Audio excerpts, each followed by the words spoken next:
এখন আমরা যাচ্ছি মহেশখালী দ্বীপে, বাংলাদেশের একমাত্র পাহাড়ি দ্বীপ।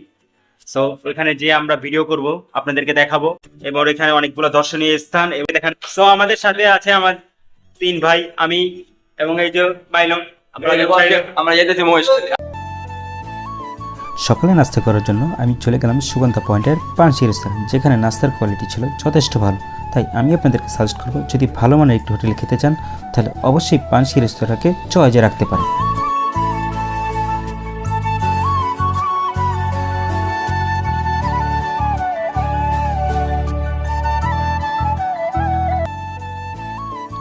সকালে নাস্তা শেষ করে আমরা একটি অটো ভাড়া করি, যার মূল্য ছিল 60 টাকা, যেটি কিনা আমাদেরকে 6 নং জেটি ঘাটে নিয়ে যাবে।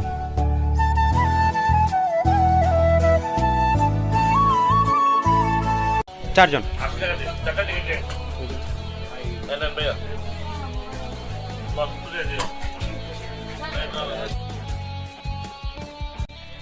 এই যে একটা টিকিট দিছে, এই টিকিটটা নাকি ওনাদেরকে আসার সময় দেখাইতে হয়। এটা কি নিয়ম আমি জানি না।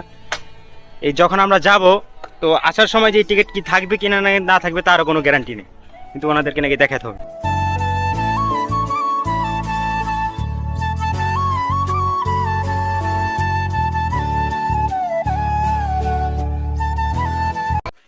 আমরা আছি এখন 6 নম্বর জেটি ঘাট। এখান থেকে আমাদেরকে স্প্রিং বোট বা ট্রলার নিয়ে যেতে হবে। মহেশখালী দ্বীপের উদ্দেশ্যে আমরা রওনা দিলাম। সবাই আমাদের জন্য দোয়া করবেন। সো দেখতে থাকুন, যেতে যেতে আপনাদেরকে সমুদ্র এবং সবকিছু দেখিয়ে যাবো আমরা। স্প্রিং বোট করে মহেশখালী দ্বীপে যাওয়ার যে এক অভিজ্ঞতা, মাশাআল্লাহ, আল্লাহ তাআলার সৃষ্টি যে কত সুন্দর, না দেখলে বিশ্বাস করতে পারবেন না। এই উত্তাল সমুদ্রের মাঝখান দিয়ে স্প্রিং বোটে যাওয়ার যে এক অভিজ্ঞতা, তা যখন নিচে যাবেন তখনই বুঝতে পারবেন যে আল্লাহ তাআলার সৃষ্টি কত সুন্দর।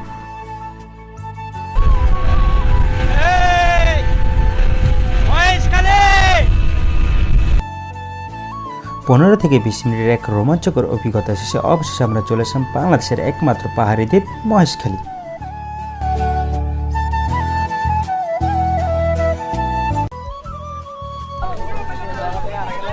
বাংলাদেশের একমাত্র পাহাড়ি দ্বীপ, তোমাকে স্বাগতম। মাত্র আমরা চলে আসলাম মহেশখালী দ্বীপের ঘাটে। মহেশখালী আসলে আপনারা আগুন পান পেয়ে যাবেন। আপনাদের আগুন পানের প্রাইস কেমন? আপনারা 20 টাকার মধ্যে পেয়ে যাবেন এখানকার আগুন পান।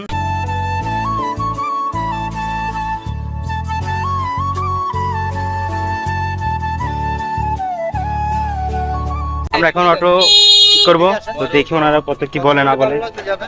গাড়ি দেখে আগে আপনারা 4 জন আসবেন, আমি আপনাদের 4 সিটের গাড়ি দেবো দেখে, বুঝছেন? আপনারা 4 জনকে ঘুরে আবার এসে নামাই দেবো, কে যাবো দিনের মন্দির নিয়ে যাবো, লগা দিনে পাহাড় দেখতে পারবেন, তারপর সোনা মন্দির মন চাইলে ভাই আপনারা নিতে পারবেন। তো ওনারা 750 টাকা বললো, তো আমরা দেখি কয়েকটা অটো যাচাই বাছাই করে দেখি।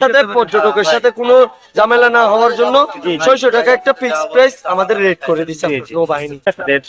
আশা করি ওনাদের সিন্ডিকেটের কবলে পড়বেন না। যে যাই গাড়িগুলো ভাড়া করবেন অবশ্যই দেখে শুনে বুঝে শুনে ভাড়া করবেন। একটা অটো ঠিক করলাম, ওনারা অনেক দরদাম করে অনেক কিছু করে শেষ পর্যন্ত আমরা ঠিকই 400 টাকায় নিতে পারছি। তো আপনারা আসলে অবশ্যই অটো দেখে শুনে নেবেন, কারণ এখানে 800, 1000 থেকে হিউজ পরিমাণে টাকা নেওয়ার চেষ্টা করবে। তো আপনারা অবশ্যই ওনাদের সাথে থেকে কষাকষি করে দাম কমায়, যত কমায় নিতে পারেন। এখানে একজন বললো যে সেনাবাহিনী থেকে নাকি ওনাদেরকে মানে 600 টাকা করে নাকি একটা নির্ধারণ করে দিচ্ছে। তো এটা কি ভাই সত্যতা নাকি নাকি মিথ্যা? মহেশখালী দ্বীপে আমাদের প্রথম স্পট ছিল ঝাউ বাগান, যেটি কিনা দেখে এক কথা প্রাণমুগ্ধকর, সবুজে ঘেরা এই ঝাউ বাগান।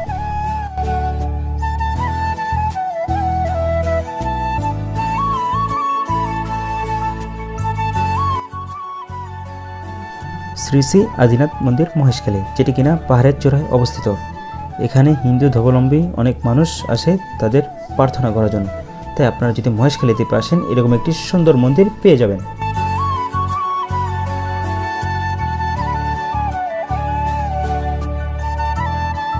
খুবই সুন্দর, এবং কি বলবো, বলার নাই।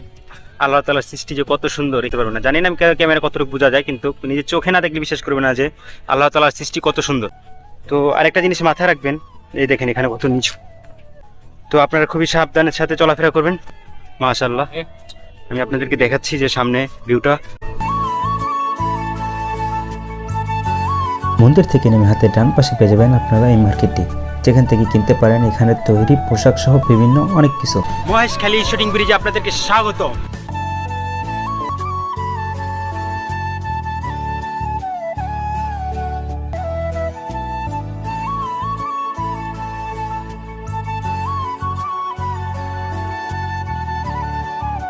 মহেশখালী শুটিং ব্রিজে আসলে যে মামাকে পেয়ে যাবেন, এই যে বড়ি আচার নিচ্ছি আমরা, আসলে ট্রাই করে দেখতে পারেন, অনেক ভালো সুস্বাদু বড়ি আচার বিক্রি করে মামা।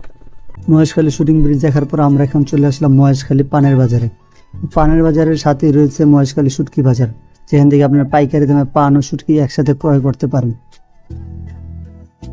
সাথেই রয়েছে স্বর্ণ মন্দির। তো স্বর্ণ মন্দিরটি আপনারা চাইলে ভিজিট করতে পারেন। এখানে পূজারী ব্যতীত অন্য সাধারণের জন্য প্রবেশ নিষেধ।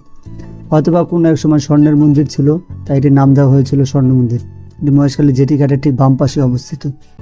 তারপর আমরা চলে আসলাম যেখান থেকে লবণ সংগ্রহ করে সেটি দেখার জন্য। প্রাকৃতিক পরিবেশে এবং সম্পূর্ণ অর্গানিকভাবে এখান থেকে লবণ সংগ্রহ করা হয়ে থাকে। এখান থেকে লবণ সংগ্রহ করার পরে এগুলো চলে যায় বিভিন্ন মিল ফ্যাক্টরিতে, সেখান থেকে প্রক্রিয়াজাতের মাধ্যমে প্যাকেটজাত করা হয় এবং সেগুলো বাজারের মাধ্যমে বিক্রি করা হয়। তো এখান থেকে তারা গ্রামীণ পরিবেশের মাধ্যমে লবণ সংগ্রহ করে থাকে। আপনারা চাইলে এই জায়গাটিও দেখতে পারেন। আমরা এখন আছি মহেশখালীর লবণের যেখানে তৈরি করে, যে লবণের পানি দিয়ে যে তৈরি করে, যেগুলোতে যা দেখতে পাচ্ছেন আপনারা, এগুলো সব হলো লবণ। উত্তোলন চলতেছে, তারা এই লবণগুলো 6 টাকা, 7 টাকা, 8 টাকা বিভিন্ন প্রাইজে বিক্রি করে থাকে। এইগুলোই ঢাকা যে কোনো কলকারখানায় চলে যায় এবং ওখান থেকে রিফাইন করে খাওয়ার উপযুক্ত করা হয়। তো এগুলো আমাদের খাওয়ার উপযুক্ত এখনো নাই। এই যে লবণগুলো কত মোটা দেখেন আপনারা। অ্যানালগ সিস্টেমে তারা লবণগুলো সংগ্রহ করে থাকে। এই লবণগুলাই বিভিন্ন মিল ফ্যাক্টরিতে চলে যায় এবং এখান থেকেই তৈরি হয় খাবার উপযুক্ত লবণ। খালি আসার পথে লোকাল যে ঘাটটি আছে, সেই ঘাটটির ঠিক বাম পাশে কিছুক্ষণ আসার পরে 1 মিনিটের রাস্তা আসলে আপনারা দেখতে পারবেন লবণ উত্তোলন করলে।